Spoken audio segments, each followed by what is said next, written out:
Good morning. Happy Monday. When you open Schoology today, you are going to see a folder for this week, December 14th through December 18th, and a short list of the things that we'll be doing this week. When you open it, you're not going to see a list of daily folders. You're going to see a list of daily videos because most of what we're going to be doing this week is on one packet, and otherwise I'd have to keep moving the packets, so that didn't make a whole lot of sense. Obviously, today we'll be doing Technology Poems Part 1, Part 2, and then Thursday will be Part 3. So I'm going to go ahead and open this up. And when you open this, you will see a video here, but I'm making the video so it's not there quite yet. This is the assignment right here. So we've been talking about technology and how it impacts us. And hopefully you did the extra credit this weekend and you'll be in class talking about that. But when you open this, you're going to see I guess I would call it a packet of normal circumstances of technology poems. And you're going to see part 1, laggy here, part 2, it's very laggy, part 2, and then if I scroll down, it's part 3. But I'm not going to do all of that because it's a little bit laggy today. Actually, I'm going to open it up on 2 pages. Okay, so it says technology poems. Written poetry is a form of communication many use to share their ideas. We are going to read and analyze a couple. Then you will try your hand at writing a poem using the models as a mentor text.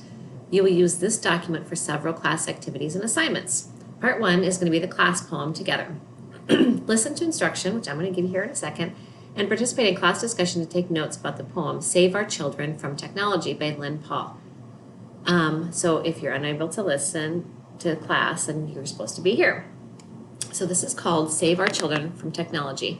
On the left side or the left column is a poem, and on the right-hand side, I'm going to be asked, read the poem a few times. Then you're going to approach it as a reader, and you're going to read to understand what is the author saying. So what is the author's central idea, the overall message, and what are the smaller supporting ideas?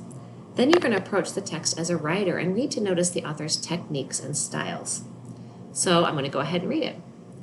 Save our children from technology. They are totally addicted to technology, and it appears to be a priority. Just so young, a child is handed a phone to keep it amused by technology. Then it begins a laptop for school, an iPod for school. Is the teacher teaching or the technology? The beeps, the dings, another message sent. Nothing is completed, stuff just hidden away, having to be reminded again another day. Relaxation, a book, simply just living, all stolen by technology. Can it get better or will it get worse? Technology, amazing, but it is really a curse. We all love it, but cannot live without it. But what is technology doing to society? Okay, so that's read number 1. Now I'm going to read it again, and I'm kind of thinking this has a negative impact. It's saying that technology has a negative impact on us, is what I'm kind of thinking. So I'm going to read it again and look for some more details and see if that's true or if there's some minor supporting ideas. Save our children from technology. They are totally addicted to technology. It appears to be a priority. Just so young, a child is handed a phone to keep it amused by technology.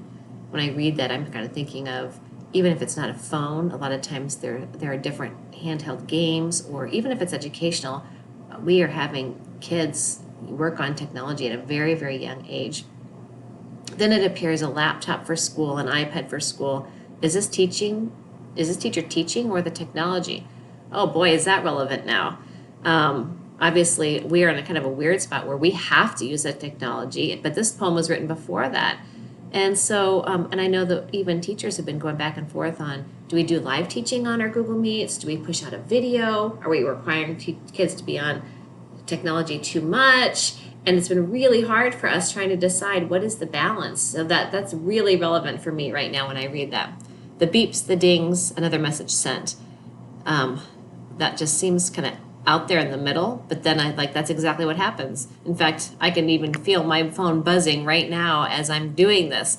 So that phone always being an interruption of whatever we're doing. Nothing is completed, stuff just hidden away, having to be reminded again another day. Well, there's a lot of students, and we've talked about missing assignments and late assignments.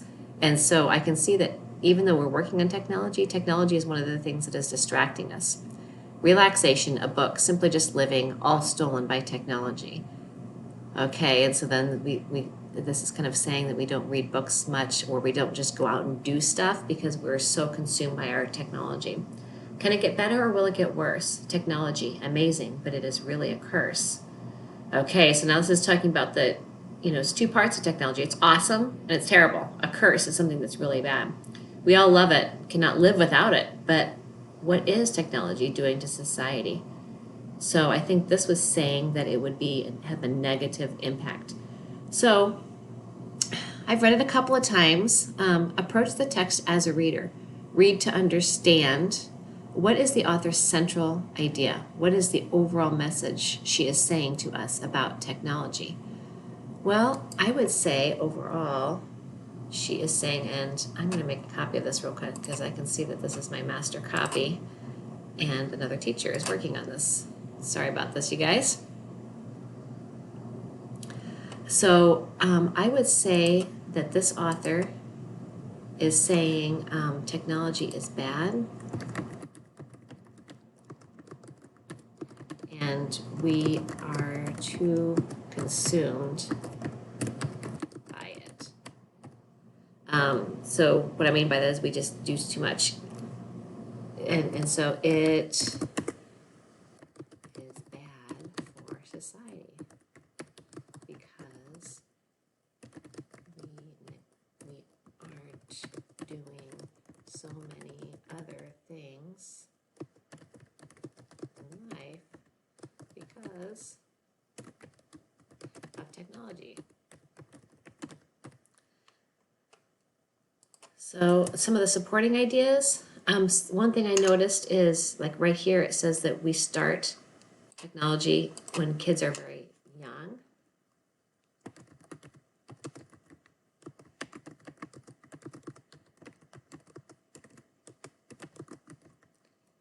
I noticed that it's saying it's overused in school.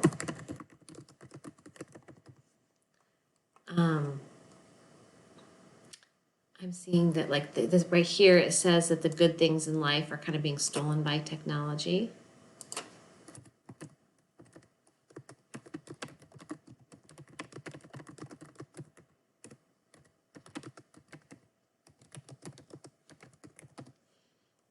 And then it kind of puts a question to us, like it's saying we love it, but we hate it at the same time. And so it's kind of putting a question to us, like, how are we going to let it impact our lives?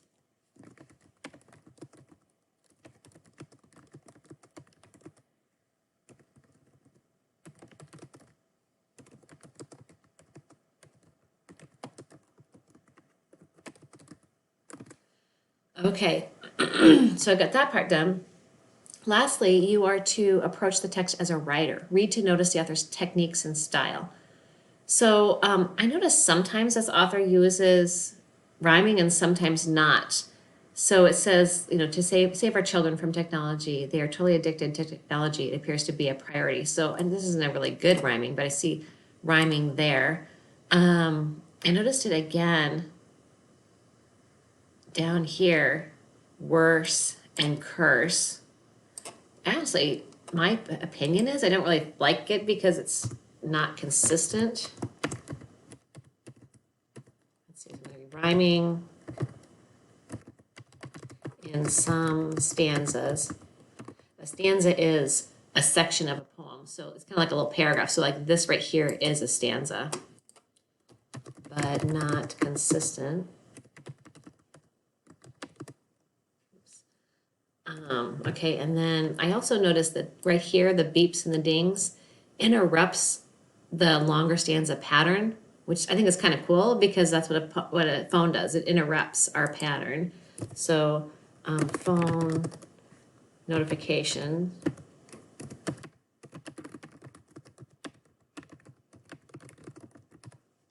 I noticed that this author uses the 3 dots a couple of times, then that kind of makes you pause and think.